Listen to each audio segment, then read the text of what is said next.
Hello, everybody. Long time no see. What's it been? Almost 2 years? Well, here I am, back from the dead. So what could be so important to me that I would hop out of my grave to discuss it? Well, as most of you know, I'm a big Resident Evil fan, as any of you who have been so unfortunate as to follow my channel will know. And with the recent release of the Resident Evil 3 remake, there has been a lot of discussion. The problem with this discussion, though, is that it focuses entirely on the wrong things. The discussion seems to primarily be about the length of the game, not the structure of the game. About the content cut from the game, not the content of the game. So I wanted to take some time to talk about my problems with the game, and to elaborate on some of the broad criticism the game's received. So before I start this critique, let me first just say, I like the game. I think it's a pretty okay game, but I think it is a significantly weaker game than the series' previous entry. I think it feels cynical and rushed in more ways than not. I did enjoy the game, and I don't begrudge anybody for liking the game. I just feel there's nothing this game does well that the previous entry did not do better, including combat. Before I get into it, though, let me just say that I am going to spoil this game from top to bottom. Mechanics, story, everything. So if you're looking to avoid spoilers, unfortunately, this is not the video for you. I will be discussing both the Resident Evil 3 remake and the Resident Evil 2 remake multiple times. So for the sake of brevity and my own sanity, I'm just going to be referring to them as RE2 and RE3 respectively from now on. And I'll call it out specifically when I'm talking about the 90s originals, because I will be talking about those as well. Anyways, without further ado, let's get started. The first and most common criticism this game has received is about the fact that it's short or that it lacks content. There have even been defenders of the game pointing out the similarity in length between this game and Resident Evil 2, which, if you're just looking at runtime of the first playthrough, that comparison seems like it stands up. But the problem is that the first playthrough is the only time this stands up, and the reason for this is simple. Every zone in Resident Evil 3 is structured the same, with only minor variation. The game is ostensibly a straight line from zone to zone, with each area exhibiting shockingly similar structure. By the way, when I say structure, I mean how you progress through the area, not necessarily the shape of the area.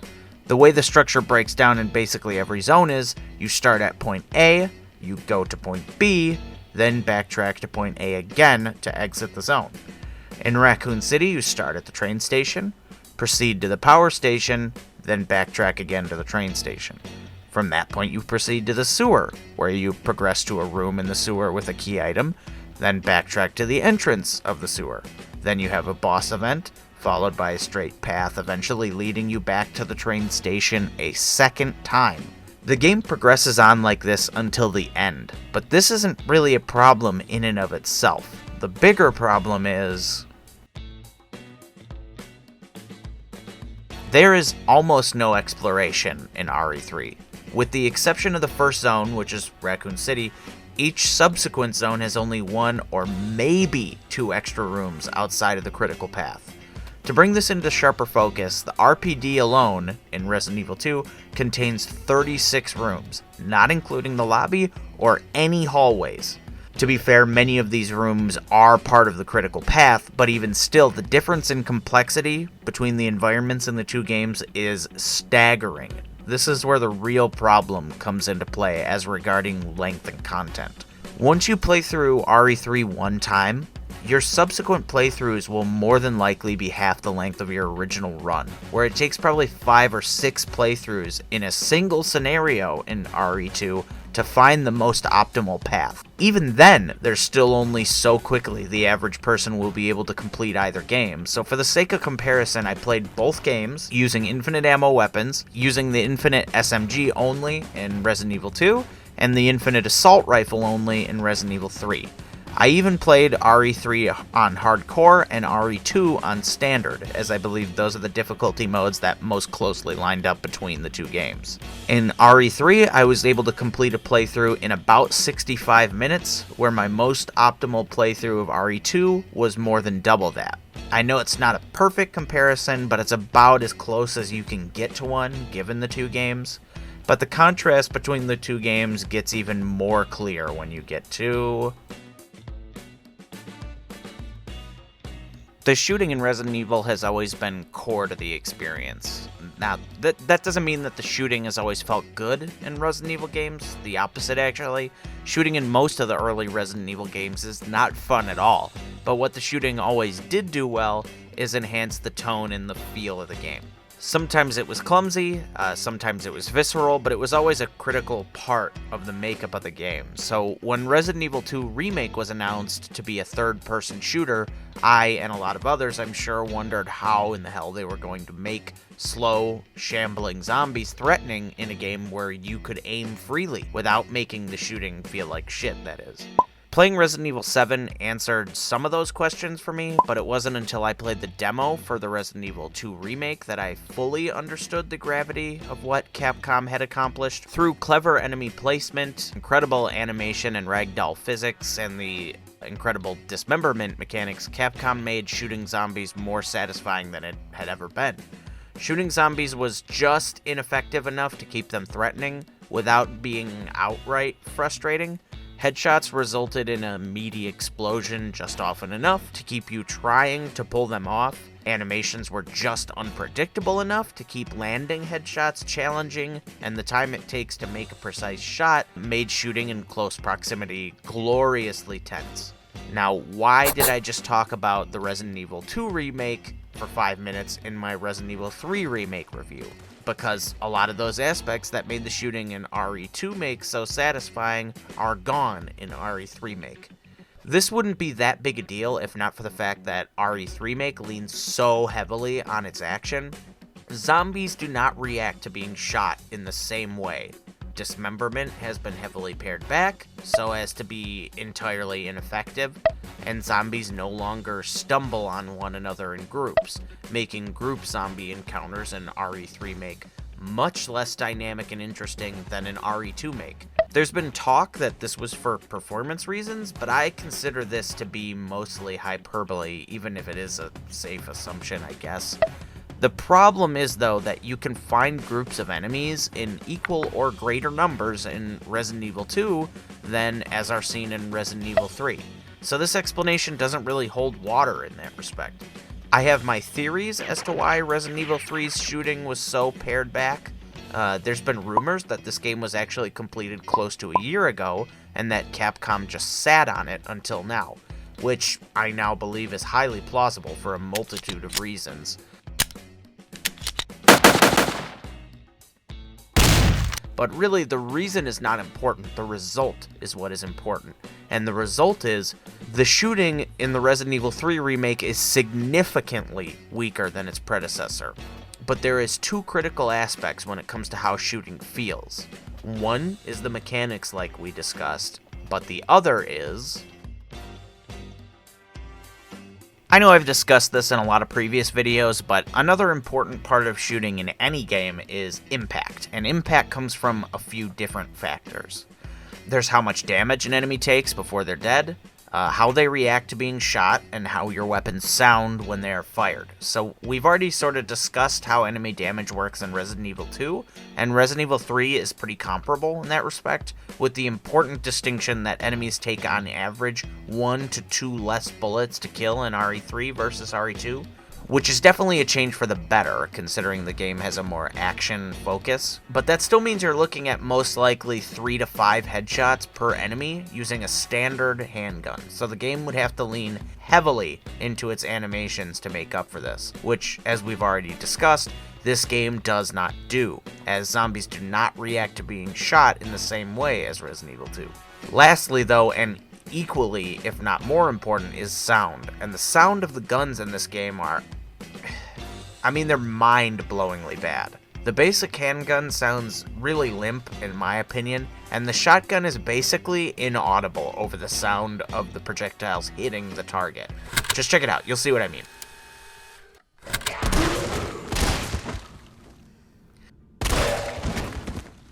And here's a comparison to Resident Evil 2 for further reference.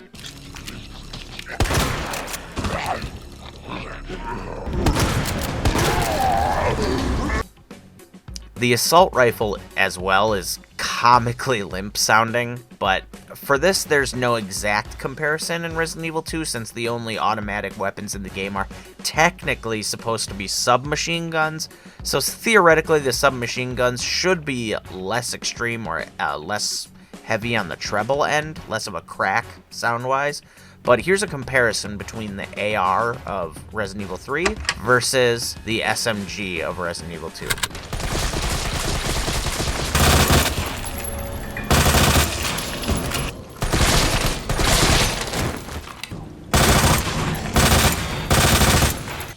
Do you see what I mean? It's just embarrassing how weak the guns in Resident Evil 3 sound. The first thing I did after beating the game was install a sound mod for handguns and assault rifles, and the difference in feel is staggering. Check it out.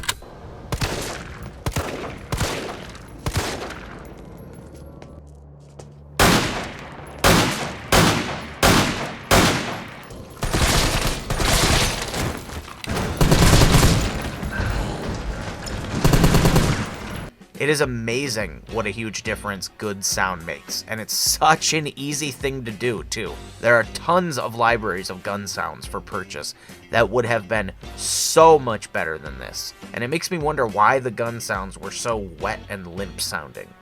To be fair though, Resident Evil 2 also had some limp sounding guns, but one thing Resident Evil 2 did not have was... Resident Evil games have been praised for their replayability for decades, and I've definitely heard Resident Evil 3 criticized as lacking replayability, but have not yet really heard anybody explain why or how this game differs from others in the series on this specific front. Replayability, for my money, comes from the dynamic elements in a game that change the way a given playthrough feels. This can take the form of hard-coded contextual choices, like the original Resident Evil 3. It can take the form of optional locations to explore or collectibles to find. It can take the form of new difficulties, scenarios, or challenges to face, and the list goes on. The problem is that Resident Evil 3 does not possess many dynamic elements at all, and those that it does possess are mild to say the least. In the way of optional exploration, there's only really one or maybe two rooms that a player could plausibly miss their first time around, with neither of those rooms offering any unique element that would affect gameplay. The closest thing this game gets to dynamic elements is the post-game achievement shop. This is pretty cool, and I'll admit I enjoyed going through the process of completing all the challenges.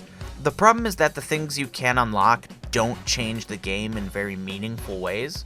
You can get infinite ammo weapons, which are cool, but the game has ammo in incredible abundance unless you're on the Inferno difficulty. So this doesn't really have the impact you'd expect outside of maybe the rocket launcher. The rocket launcher does offer meaningful variation by way of allowing the player to essentially skip any combat encounter they don't enjoy, or the player can skip all combat.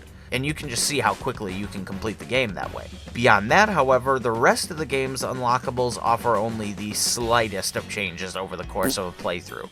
And because of the structure of the game, there's only really two sections where the route you take to complete them can change. So once you've completed the game one time, you've pretty much already found the optimal route to completing the game. There's no real nuance or decision making to be done when it comes to where should I go first, what enemies can I afford to ignore, because the route is ostensibly the same for every single player, every single time, and you are never in any one place long enough for questions like what to kill and what to leave to make a difference in how you're going to proceed.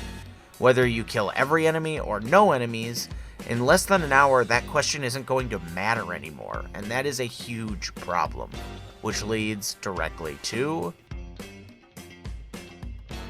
Resident Evil has always been a careful balancing act of action elements with horror elements, and you need to back off on one to give the other room to breathe, sort of. Even in Resident Evil's most action-focused games, pace breaks were still a critical part of the formula, whether it's a puzzle or a story segment, or just an area where the atmosphere of the game is given room to sort of sink in with the player.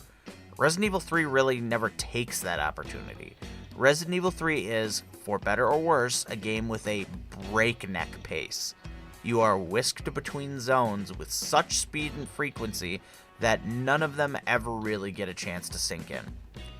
Imagine the East Hallway in the RPD.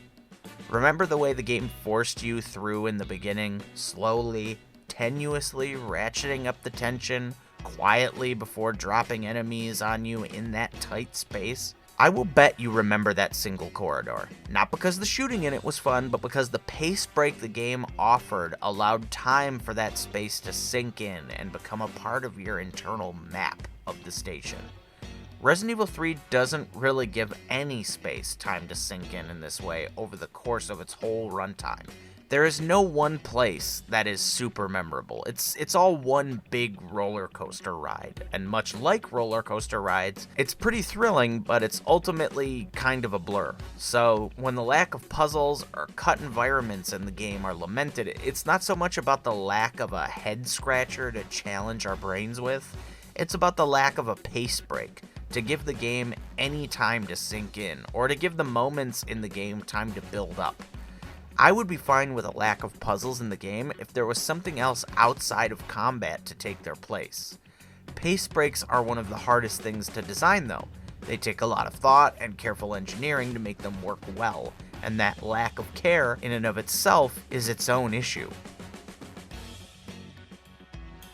The most nebulous criticism I've seen of Resident Evil 3 is that it feels like a B-team effort, which, while it's objectively true, since it wasn't created by Capcom's A-team, which is the team that made the Resident Evil 2 remake, I believe it's a really vague thing to say, so I'm going to try to make it more specific. What makes this game feel like a B-team effort is not the corners that the game cuts, but it's more about how obvious those cut corners are. Do you know what I mean?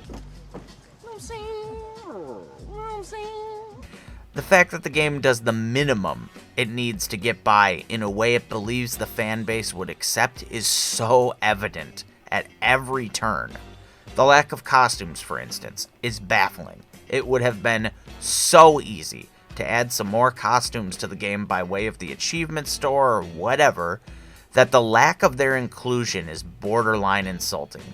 The lack of costumes is to me a clear indication that Capcom cut costumes from the game to add back as free DLC at some point to try and quell the outrage and annoyance of fans. It is such a baldly cynical exclusion, and I would bet money that the scenario I just outlined comes to pass at some point. There's already costumes in the game, just waiting to be used, and the only explanation for their exclusion is for them to be added back in later so as to trick the fans into thinking that they've been heard. Beyond that, there's a lack of enemy variety, where there are at least 2 more enemy types that would both make sense and add some dynamism to the game in the form of crows and spiders. Imagine how much alone the crows would add. A fast-moving enemy that doesn't deal very much damage but is very hard to hit and is dangerous when paired with other enemies. Do you risk wasting ammo to try to hit them with your pistol? Do you use a shotgun to try to take multiple out at once, but expend even more precious ammo? I mean, the possibilities are endless. Beyond that, why does the game not include the special guns from the Resident Evil 2 remake in the achievement shop? They're already modeled, rigged, and coded. The flamethrower especially would be an interesting addition, but the Gatling gun and spark shot would be fun too. Just the lack of anything extra. Anything that goes beyond the minimum. It's just so frustrating. The way this game just briefly shows key locations and events from the original as a way to shoehorn them into the game in whatever limited fashion they could. And it's just so cynical. I feel like I can practically see the list with checkboxes next to it. Well, we showed them the clock tower in the last scene, so check that one off the list. Or remember Brad, kids? Here's Brad, and there he goes. Check that one off. I mean, it's just so blatant that it almost beggars belief. The last boss is so janky on Nightmare difficulty that I refuse to believe that Nightmare and Inferno weren't extremely late additions to the game purely because someone realized they still had not quite met the minimum. But there's another aspect we haven't touched on. So I've heard conflicting rumors about the development of this game. Some reports say it was developed in tandem with Resident Evil 2. say it was just started before Resident Evil 2 came out. Others say it was completed at the same time as Resident Evil 2 Remake a year ago. Now that last one sounds really far-fetched, doesn't it? But here's the thing. I thought that was a ridiculous premise until I played the game. There seems to be an abundance of evidence, at least to me, that this could be the case. For one, there's the lack of dismemberment. This would explain its exclusion very easily, as the game could have just been developed using an older build of the engine that they were using. The first counterpoint I can imagine to that idea, though, is that the graphics and performance are improved in areas, so how could the graphics be better if this is an older build of the engine? Well, that's because your graphics tech is not necessarily tied into the rest of your game. Shaders and post-processing and effects have to be able to be updated and changed independently of the rest of the game. But dismemberment alone isn't enough to explain that. So what else could there be? Well, I think the RPD makes for a good answer to this question. For one, the RPD in Resident Evil 3 differs from the RPD in Resident Evil 2 in a couple subtle but extremely telling ways. For one, there's some graphical differences. In the East Wing in Resident Evil 2, there's water on the floor. That'd be something that would be done on a final pass of the room, so it would most likely be one of the last things added to the area before it was finalized. One other difference is a hole in the wall on the third floor in the west side of the building. It's there in Resident Evil 2, but not in Resident Evil 3. It can't be there, you say. The player isn't supposed to explore the rest of the RPD. Well, you'd be right, except the room past that hole has a door between it and the connecting hallway. There's no reason they could not have just locked that door, or had Carlos say some smart-ass remark like, now here's a weird fucking door. Personally, I believe it is because this police station is an earlier model before finishing touches and certain clutter were added to the station, including that change to the pathing. It's almost time to wrap up this absurdly long video, but I just wanted to say one more thing. So, when hearing the thoughts of others on this game, it seems to mostly focus on the idea that the game is a bad remake, but a good game. And mostly that's true. I personally don't really see it as a remake at all. It's more of a reimagining, which is again kind of a cliche at this point, but that's splitting hairs for sure. The problem is that Resident Evil 3 Remake is like getting the appetizer after you've already had the meal. You know, sure, I love mozzarella sticks, but a year ago I got a steak for the same goddamn price. Resident Evil 3 Remake disappoints partly because it's a bad remake, and partly because it compares unfavorably to Resident Evil 2. But by far the biggest problem is that this game feels like it's a game completely devoid of passion. And with a project with this much potential, based on a game that is this loved by its fans, the tragedy is that for fans of the original Resident Evil 3, this is more than likely the only remake we're ever going to receive. We're never going to get to see Resident Evil 3 remade from the ground up with the same passion and attention that the Resident Evil 2 remake received. And it's ultimately that disappointment, rather than the game itself, that's unforgivable to the most die-hard fans of the game. I hope I've painted an interesting picture for you guys. As always, this video is unmonetized. If you want to support me, you could stop by my Patreon. I only have one backer right now, but he's pretty awesome. And I'm currently unemployed thanks to the end of the world. So, hope to see you guys in the future. Have a good one.